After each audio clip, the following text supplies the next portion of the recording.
last time we spoke, you used a great analogy that turning on Talent Marketplace is like turning up a dimmer, not flicking on a light switch, which I really like. Can you tell our listeners a little bit more about that? I can.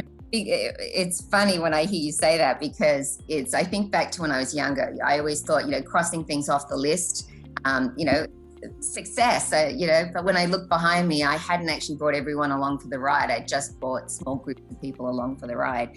And when I think about turning the dimmer up, I think it's more apt in what success really is today, because we're a large organization. There is no way that you can bring people along for the ride overnight. So you slowly bring people to the table, and you evolve and evolve and evolve. And people are at different stages of readiness. So you have to be able to bring them when they're ready. And when you look behind you, all of a sudden, then everybody's there with you when you get to the light switch actually being on. So you've actually really instilled a change within the organization, within behaviors, within the culture.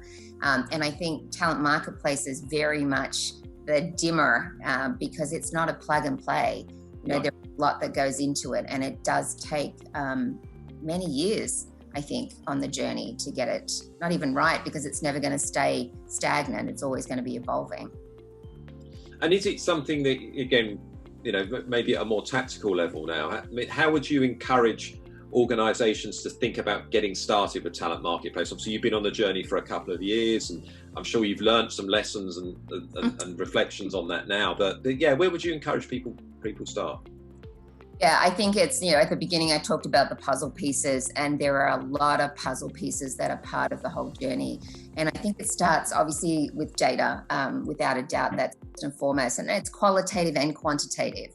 Yeah. But I also think there are a lot of questions that people need to ask before they go down the route of actually engaging a platform. I think it's, what is your business strategy? What is it that it's going to take to deliver on that strategy? And I said earlier, people are really good at putting the business plan together, but you need to break that down and figure out what the skills that you're going to need to do that. I think the question of, do you even know what skills you have? And if you do you know what level of proficiency you have? If you look at where those skills are in your organization, can you deploy them quickly if you need to?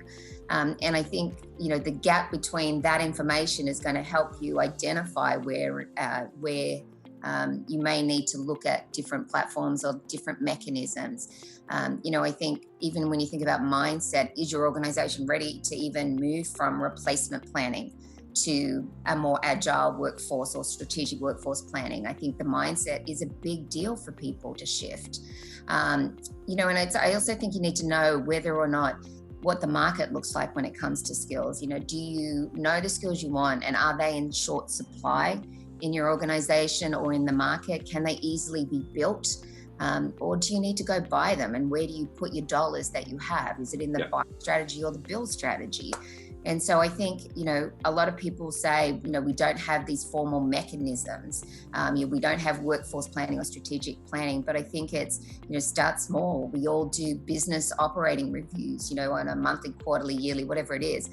Build it into that conversation, because it is going to affect people's, profitability. I think build it into succession planning discussions. I think we all do action planning, whether, we see bad turnover data or we see our survey data.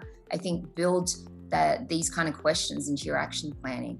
And I think, when you look at internal and external data, there's a lot available that costs us very little.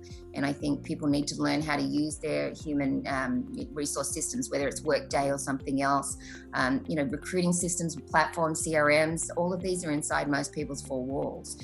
And then when you look at externally, obviously there's things like LinkedIn and Talent Neuron, that are all reasonably available. So I think there are a lot of questions that people need to ask, and I think to understand what it is that they're trying to fill, what need they're trying to fill, before they go down the role of engaging a platform. And as I said, you can't just plug it in and it goes. As you said, we've been on this journey in one form or another for a couple of years, and when I look at the platform itself, we are starting really small.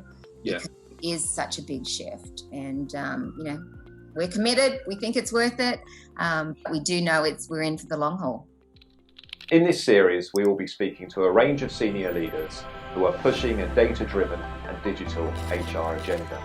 Make sure that you subscribe via your podcast app of choice and also via our YouTube channel for free and regular interviews with the digital HR leaders of the future.